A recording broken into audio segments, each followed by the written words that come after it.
After the issue of freebies, another big politics versus financial prudence debate has kick-started, with many states, predominantly Congress-ruled, going back to the old pension scheme that was changed in 2004. After Rajasthan, Chhattisgarh, Jharkhand and Punjab, now Himachal Pradesh has become another state that has decided to replace the national pension system with OPS. This was a poll promise of the newly elected Congress government, remember. This has raised alarm amongst many about the financial health of both the states and the country at large. In 30 years, primarily due to greater life expectancy, cumulative pension bill of states has jumped from 3,000 crores to nearly 4 lakh crores. Overall, pension payments by states eat away a quarter of their own tax revenues. For some states, it is much higher. Funding a small number of former government employees by utilizing a chunk of taxpayers' money is being objected to by experts and across the spectrum, mind you. And they warn that today's bad decisions will cost future generations dearly. In many states, the pension expenditure is even higher than salary spending for current employees. Now take a look at how bad the situation is already for states rolling back the NPS. For Himachal Pradesh, the percentage of pensions as states' own revenue is 80%. For Punjab, it is almost 35%. For Rajasthan, 30%. For Chhattisgarh, 24%. If you add wages and salaries of state government employees to this bill, states are left already with hardly anything from their own tax receipts. A quick reminder of the two systems and why the OPS is not considered financially viable. Now, the NPS is called the Defined Contribution Pension System, while the OPS is Defined Benefit Pension System. In NPS, the employer and the employee contribute to pension wealth payable at the time of retirement in way of annuity and lump sum. Now, under OPS, employees were not required to contribute to their pensions. The NPS allows withdrawal of 60% of corpus at the time of retirement tax-free. Under OPS, upon retirement, employees receive 50% of their last drawn basic pay plus DNS allowance or average earnings in the last 10 months as a pension. While in NPS, remaining amount is annuitized, which can provide a pension of about 35% of last drawn pay. Under OPS, pensions are also revised or increased as per pay commission recommendations. So the liability also keeps increasing even for those already retired. The big question today, with some states reverting to OPS and promises of the old pension scheme increasing by the day, are we not inviting a financial disaster? We have two experts joining us.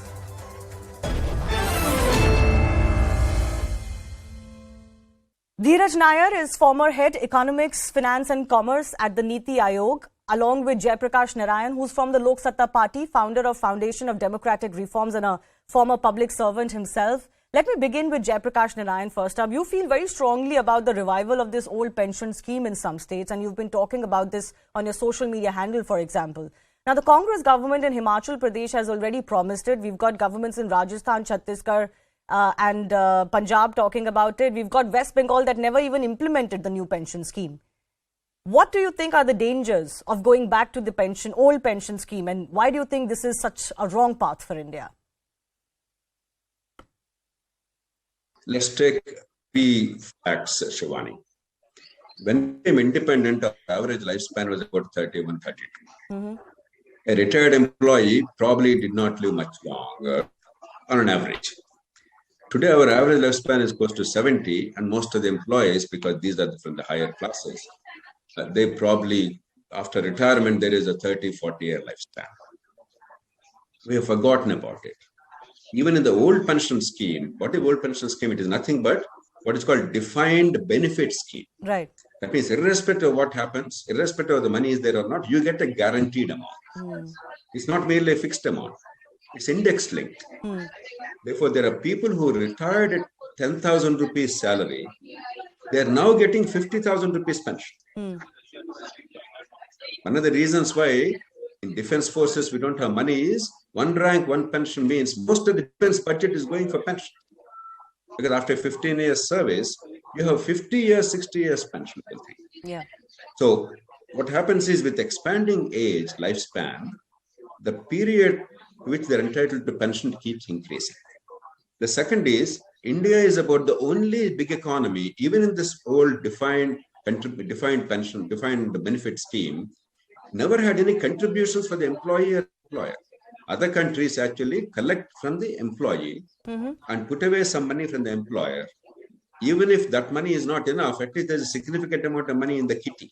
Whereas in our country, what is happening is, for the services rendered today, your generation, because you're much younger, you are going to pay tomorrow, 30 years later. It's absolutely unfair, fiscally disastrous, and immoral, because we don't burden our children. If at all you pay it now. You put away the money for the pension today, either the government or the employee. So even the model, even the old pension scheme to which they are reverting, even that is bad by global standard. Third is world, they given up old pension scheme, that kind of defined benefit scheme, way back in 1990s. We started later. We must be very grateful to Atal Bihari Vajpayee because he had the foresight, despite the government not being, a government, the single party. He had the foresight and wisdom, and he built consensus, and all parties must compliment them. Not only did he implement at the national level in 2003, 2004, except Bengal, as I said, every other state implemented it because they understood.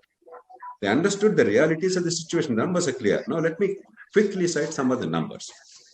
Just 9 years ago, Shivani, the total state level, I'm not talking of union government, the state's pension burden was 1,45,000 crores.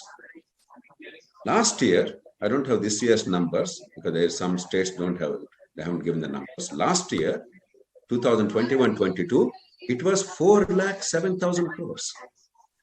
In just 9 years, the pension burden went up 3 times. And extrapolated to the future, what happens? Today, for instance, the pensions under the own revenues of the states, that means the revenues that they're collecting from the state without money from Government of India, they constitute 30% of the total revenues. All the taxes and other fees that state governments collect, 1/3 is already going for pensions alone. I'm not talking about salaries. Salaries, yes. Pensions alone. Now, what will happen, even if you take Government of India money, overall, if you take all the states, about 13 to 14% of the money is going towards pensions alone. Now, Andhra Pradesh government has done a lot of detailed calculation. That gives you an indication across the country with some minor variations. You take the pension as a share of total revenue, that means including Government of India's transfers. Today in the state is 11%. It will become 40% over time. By 2030, it will become 16%, 2040, 20%, 2050, 29%. Remember, this is total revenues of the state. Only pensions are taking away 30 or 40%, nothing left. I'm not talking of salaries. Yeah. And you add salaries burden to that, and then what happens is, to fund this, the states will borrow more. And we already know, we've been discussing this in context of quote-unquote freebies, Mr. Narayan, what the debt ratio for many of these states already is. Now, already the states at 34, 35, some states at 43, 45. Punjab is at 58% of the GDP, whereas the norm is 20%. Already you've got 3 times. The borrowings will become 3, 4, 5 times this, not in mere absolute numbers, as a ratio. This is a looming disaster. This is a meteor, a massive meteor hitting us, except that in the case of a meteor, at this point in time, we can't do anything. This is in our hands. Not only are we not doing anything, we're actually destroying ourselves, because Vajpayee government has done it. All leaders across the country, all parties, wisely except in Bengal. Now, foolishly, we want to go back on that. There cannot be a greater disaster looming in this country, destroying our children's future. I am saying this not with hyperbole. I'm not prone to that. With absolute sincerity. Mr. Nayyar, I want to ask you, I just run the numbers for Himachal Pradesh, for example, that has become the latest state to want to go back to OPS. Their percentage of, pensions to their revenues is already 80%. I'm, flabbergasted with this number already. How is a state like that going to be able to fund the old pension scheme, and what is it going to do to its economy?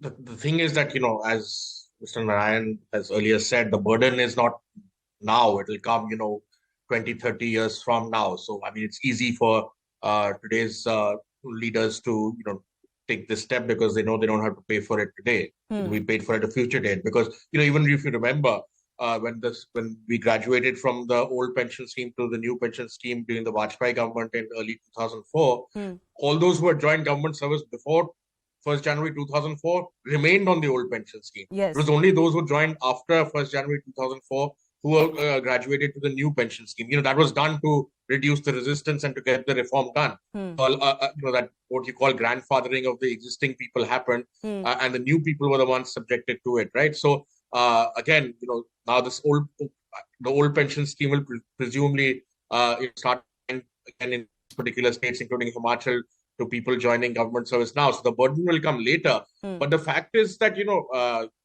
the points that Mr. Narayan made, that, populations are life expectancy is growing, the burden is bound to grow. And, at the end of the day, there's only so much fiscal space the center has, the states have.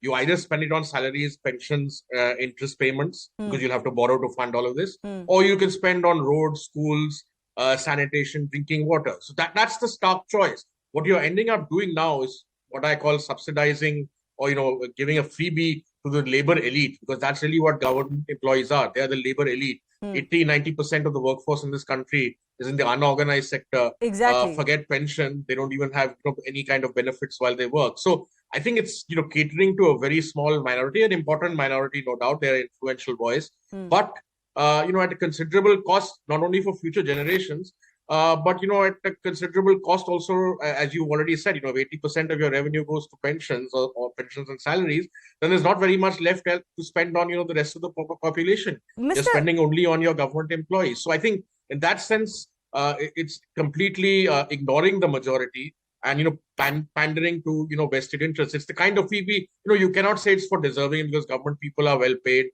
They have secure jobs for life, which nobody in the private sector has. You and I don't have. So government employment comes with a lot of benefits. And I think this additional freebie, it's not affordable, it's not productive, it's not to the deserving. So on no criteria, some freebies you may say, if it's feeding poor, even if it's not productive, it's worth doing. But this is not that kind of So Mr. Nayyar, spending. I want to understand from you, nearly 20 years after this reform was pushed through, why do you think there's been such a hankering for to go back? Where is this coming from?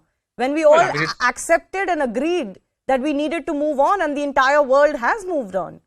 Yeah, but you see, populism never goes away. It keeps coming back in different forms. We've done many hard reforms, including this pension scheme. We've done the hard-fought reform of removing fuel subsidies and moving to market prices for fuel. So there are a lot of reforms which have done, but nothing is irreversible, because influential vested interests, influential interests who have a voice will continue to demand. It's good for them, but it's not good for the rest of the people, and it's not good for the economy. So I think it's mature polities don't go back on reform. We can say you can argue about what to do next in terms of reform, but you should never have an argument on going back on something which was done 18-20 years ago and which was accepted across the board then. So it's a dangerous trend, because this can open the door for a whole lot of other reversals, including other kinds of wasteful subsidies, which it was a hard-fought battle to get rid of them. Now once old pension scheme is back, the next vested interest will try and bat for their own subsidies to come back, or defined benefits of different kinds to come back, which will be damaging to the future of this country. So you're basically, come back to again, populism, as you said, before every election, I'm going to understand from you in just a bit of what we can do to, let's say, reduce this clamor. But I'm just going to come back to you. But I want to pose the same question to Mr. Narayan also. What do you think is the basic reason why suddenly, after agreeing to it, as you said, unanimously, there is now a culture growing, unfortunately, currently in Congress-ruled or Congress alliance-ruled states, where they're promising to go back? Why? Why now? Shivani, two broad things. One is, I can understand the frustration and compulsion of political parties, world over, fair. Even in a country like United States or in France, rich countries, anything given free or immediate short-term benefit to individuals, not really a long-term good to the society. Immediate benefit gives you votes. They become popular. Loan waiver for the students in America, or a lot of money to people's pockets in in America. They're very popular, except now they're paying the price, high inflation. Why is it happening? Because of that. Now interest rates are going up, economy is going into recession. You're complaining all the things. France, they want to increase the retirement age precisely for this purpose. President Macron is arguing France has 62 years retirement, rest of Europe has 65 years. He's saying extend by another 3 years. That means pensionable period is reduced. So overall pension burden comes down. The French people are opposing. He's lost a majority in parliament. So I can understand this in a democracy, but at least have a balance. I'm not saying you should not indulge in welfare. The poor people require our support and welfare. But what is happening is the employees of the government constitute 1% of the population. Yeah. Maximum 1.5% of the population, actually 1% of the population. They really, in India, even the lowliest employee is bigger than 90% of the people of the country. In terms of security, in terms of a regular job, in terms of wage structure, in terms of other securities, influence, networking. Now, we are mortgaging the future of the balance 99% because we're worried about this 1%. First past the post system like ours, we don't know where the winning votes are. You always fear, my God, I'll lose by another 100 votes, another 1,000 votes. So they're not able to resist the pressure. And employees are very well organized, very vocal, very smart. For instance, all of Indian taxpayers must shout about this, except you and I. Why are not others shouting? Most people don't know. They think somebody else will do. People generally are not organized, whereas employees are very effective in organizing. Trade unions, collective, 1,000 people gather, they fund it, they bamboozle political parties. Parties are terrified employees because elections, polling booths, they manage the polling booths. So it is an extreme form of playing to the galleries, completely disregarding the people's interests. These governments are hurting the poor. I'm saying it openly and candidly.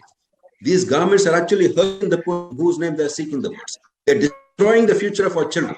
And economic growth prospects, we're talking about 6-7% now. I can guarantee you, give it up. They become zero. Yeah, I think both of you are reiterating the same point. I have final minutes left. Mr. Nayyar, I want to understand from you, what is it that the government can do to make the NPS more attractive? For example, there was talk of increasing the annuitized portion of the NPS so that what you get from the remaining portion can be 45% of your last drawn salary. Is there something that needs to be done? Look, I think it's a fairly good scheme, and I don't favor tinkering with it. Pension is pension, right? It's not you can't get the same salary or close to the salary you're getting when you're working. When you're working, you're productive. When you're on pension, you're not. So I don't think that's the point. I think, the fact that it's, you can make it more aggressively market linked so that, perhaps, the kitty itself can increase by, higher returns.